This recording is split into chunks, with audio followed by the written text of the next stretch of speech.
Every morning on a dairy farm, something happens that most people never see. A calf is born. And the first question asked is not how is it? The first question is, what is it?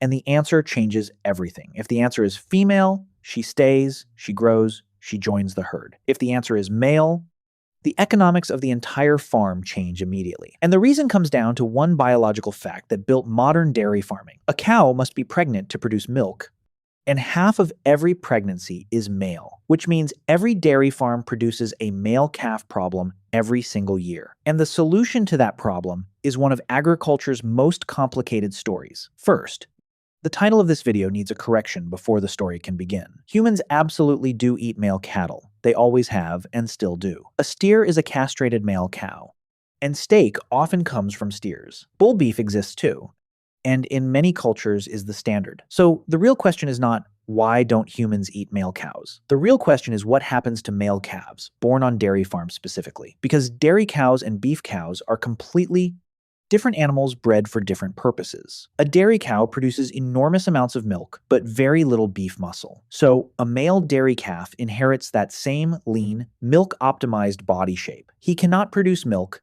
and he is inefficient to raise for beef, which makes him the most economically awkward animal in modern agriculture. This problem is not new. It has existed since humans first domesticated cattle, around 10,000 years ago in the Middle East.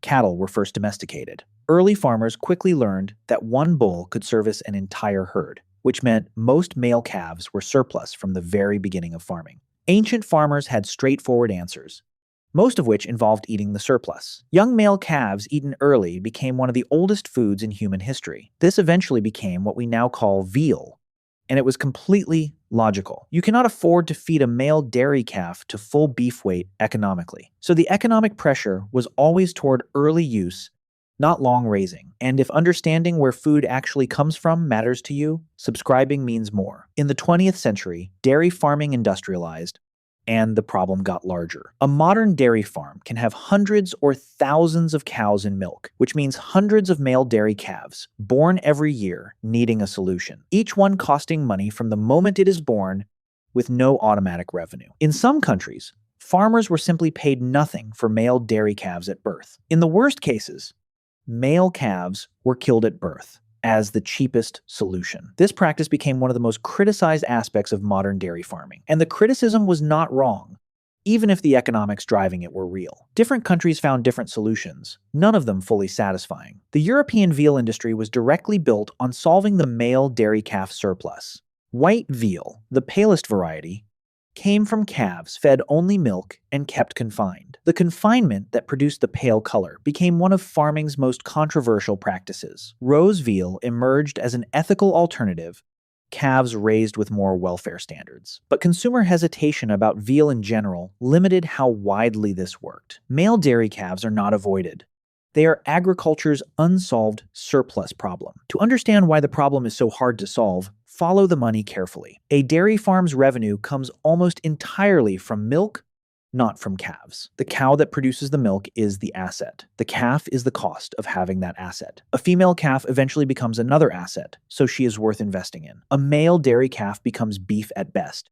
But dairy breed beef is less valuable. It costs more to raise him to beef weight than the beef he produces is worth. This is the core economic problem, a cost that produces a less valuable output. In countries with high labor and feed costs, the margin becomes essentially impossible, which creates the specific situation the title of this video is pointing toward. Not a cultural taboo, not a preference, just an economic system with no good place for him. Some farms cross dairy cows with beef bulls to produce more viable male calves. The crossbred calf grows faster and produces better beef than a pure dairy calf. This practice is growing, and in some regions is now standard on dairy farms. But the most significant change to this problem came from a technology most people have never heard of. In the 1990s, researchers developed a technique called sexed semen.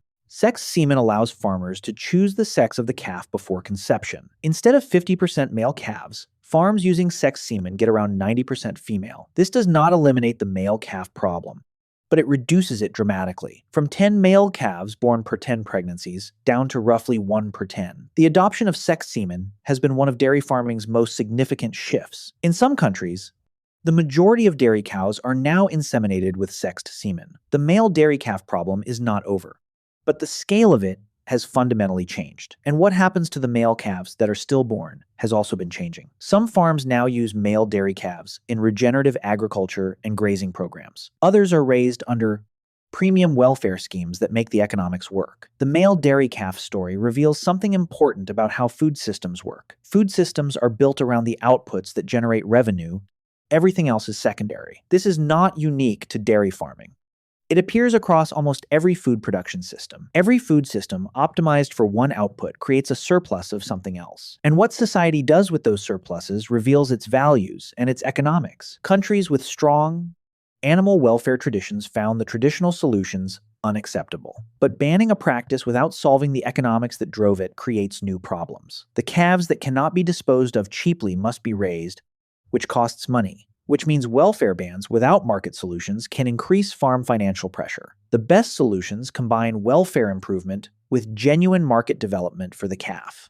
Consumers who ask where dairy comes from are part of the solution to this problem. Every glass of milk comes with this story attached, whether or not it is told. Go back to the barn on that ordinary morning with the newborn male calf. The farmer looking at him is not seeing an animal nobody wants. They are seeing an animal the system was not designed to produce, but keeps producing. And they are calculating, as every dairy farmer has always calculated, what comes next. The answer to that calculation is different on every farm and in every country. But the calculation itself has been the same. Since humans first kept dairy cattle, humans have always eaten male cattle.